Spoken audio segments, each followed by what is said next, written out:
Hello and welcome to the Tico Times Weekly News Recap.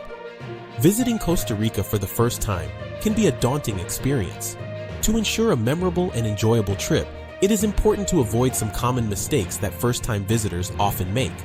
These include booking a flight to the wrong San Jose, visiting the wrong Playa Hermosa, avoiding booking a trip in the rainy season, underestimating the size of the country, waiting for a better deal, believing everything on Google Maps, being inflexible and impatient, not using available free apps, being unaware of crime in the area, and carrying only one form of payment. By avoiding these mistakes, visitors can make the most of their trip to Costa Rica. Costa Rica is facing an environmental crisis as untreated wastewater is posing a threat to the country's rivers, streams, and aquifers. Only 1/3 of registered treatment plants operate correctly, and just 14% of the population has a safely managed sanitation service at home. To combat the issue, the Institute of Aqueducts and Sewerage, AYA, will launch a campaign to remind users to treat wastewater correctly.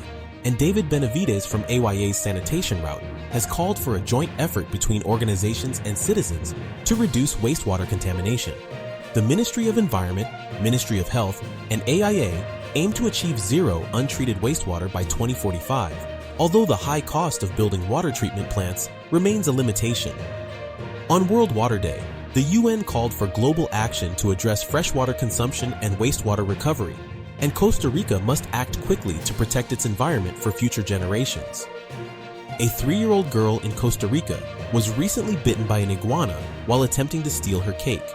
The bite resulted in an infection from Mycobacterium marinum, a bacteria found in both fresh and marine water habitats. The infection was treated with antibiotics, but the girl experienced a delayed onset of symptoms. Dr. Jordan Kit Ma of Stanford University will present the case at the European Congress of Clinical Microbiology and Infectious Diseases in Copenhagen. According to Ma, this is the first reported case of an iguana bite resulting in an infection. He emphasized the importance of being aware of the potential for such infections and taking steps to prevent them. He also noted the importance of using lower temperatures to cultivate and study the pathogens linked to reptile bites. Thanks for watching. That's it for today's weekly recap. Stay tuned for